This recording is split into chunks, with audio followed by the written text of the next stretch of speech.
Budget mice. Honestly, never really been a big fan. Seems like it's just a lot of rebranded OEM stuff a lot of the time. It's kind of always been my stance that you should spend the extra $20 or $30 and get into something a little higher end. But just like with headphones, every once in a while there's a little diamond in the rough out there. The Luminosa may be one of those. Let's go.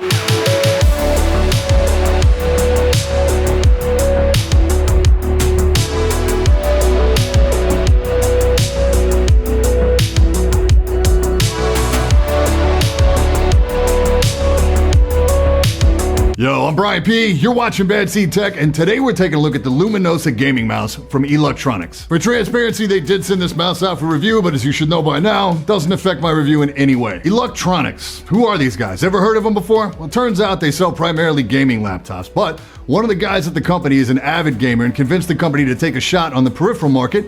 And here we are. So the Luminosa is a small to medium-sized right-hand ergo gaming mouse that's stacked with features and good design decisions. It's available right now on Amazon for a price of $40. Those of you with a keen eye for budget peripherals will probably pick up on the fact that this shell is a Motospeed V70, but luckily for us, that's about the only DNA from the V70 that made its way into this mouse. I had the pleasure of speaking directly with the designer on this one, and the amount of specific revisions that went into this mouse is pretty impressive. So the measurements are approximately 124 millimeters long, 56 millimeters wide, and 45 millimeters high. It weighs in about 92 grams on my scale. Got a matte black plastic shell, very smooth, does show oil from your hands or your beard quite a bit. Triggers are both Omron switches, the most durable they offer at 50 million clicks. Got really light, fast clicks here. They actually feel really close to the G Pro wireless for me.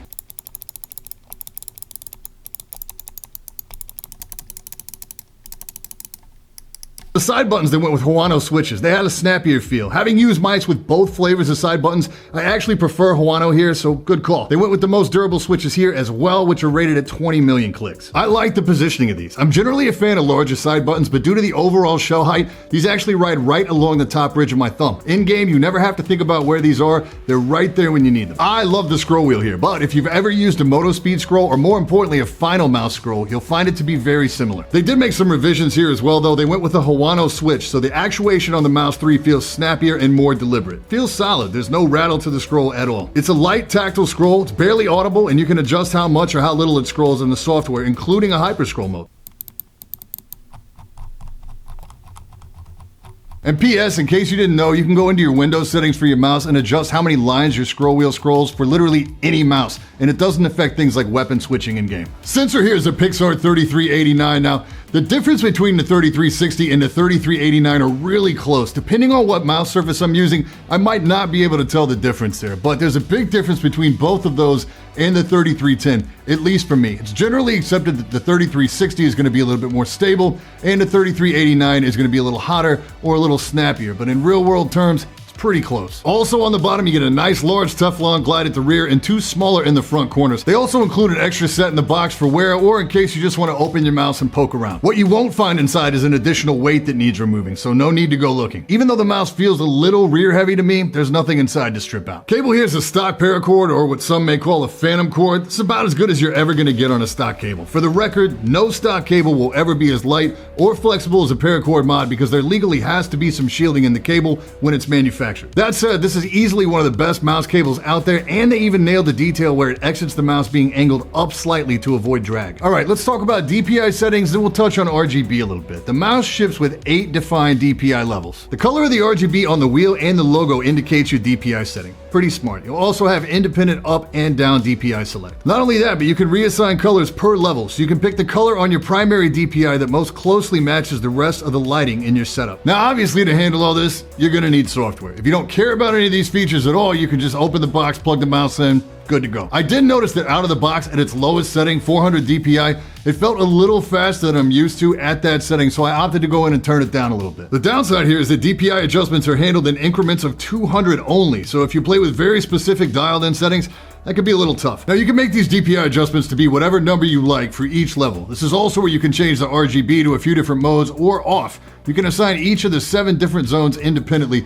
and they're duplicated on both sides of the mouse. Also, the off option leaves the logo and the wheel lit still as a DPI indicator. There's no option to turn these off completely that I can find right now, but Electronics tells me that they're working on adding this to the software. The software also allows for key bindings, adjustments to polling rate, macros, and a couple other options, and it does it all on a single page, so you don't have to dig around around for anything. And my best advice for the software is to open it, make your changes, save the profile, completely close out of the software, and kill it in your sys tray. If you don't, you'll get a system notification every time you change DPI. If you change DPI very quickly, you'll have to wait for Windows to display the notification slowly for each one until it catches up. With the DPI being visually represented on the mouse, I don't really feel like there's a need for this at all. Luckily, when you're in-game, it's not going to slow your game down to display these like you may have seen on another larger company's software. Feels smaller in hand than a G Pro wireless, kind of like a Davina S2. It's a little narrower in the middle than either of those mice though. So for my size hands, which is like a 20.5 from palm to fingertip and a 10.5 across, it feels a little narrow for me, so bear that in mind if you have larger hands. But it plays really well. I grinded out several hours of Division 2 with it. I found it to be very responsive. I actually enjoyed it more with the soft surface. I used the Davina GSR SE for this as I found it offered the perfect amount of control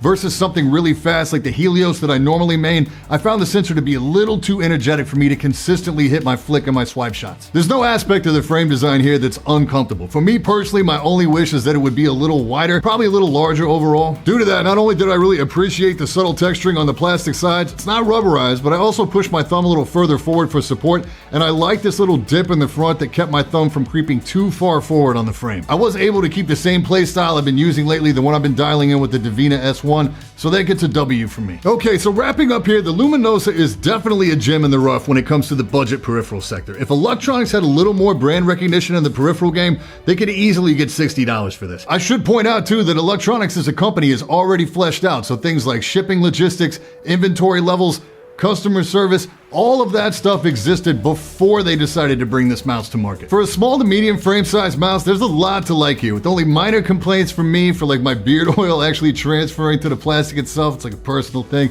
and maybe a few gripes with the software, which I'm confident they'll get sorted over time. The biggest competition for this mouse is the upcoming glorious Model O, no doubt about it. With the Model O looming on the horizon at a price point of $50, everybody feels like they're kind of in a holding pattern right now, waiting for that thing to launch. At 94 grams, which is the official listed weight, this thing's definitely still agile enough for FPS use. And I can hear it already. They could have cut weight by foregoing the RGB, but the deal with the RGB is that the lenses that are a part of that frame are actually a part of that frame. When you pull those out, the frame does not go back together the right way. Plus, it's tough to say how many grams they really could have saved by pulling all that stuff out. We're talking about 5 to 8 grams maybe. Nonetheless, you can't argue that at $40, this is a lot of mouse. It's chock full of intelligent decisions and design revisions by somebody who really knows gaming. Hell, the stock paracord alone brings a lot of value to this mouse. There's a lot of features on this mouse that you would find on mice costing much more. It's a shame that this thing came to market in the midst of some really tough competition. 4 to 6 months ago, this thing would be sold out. Thanks again to Electronics for sending this out for review. As always, I will leave some affiliate links in the description if you'd like to grab one for yourself. Any questions about anything I talked about today, hit me up in the comments. Even better, come by the Discord and hang out. It's growing like crazy. But that's it for this time. I'm Brian P. Thanks so much for watching. Don't forget to hit that like button, hit that sub button, and until next time, stay up.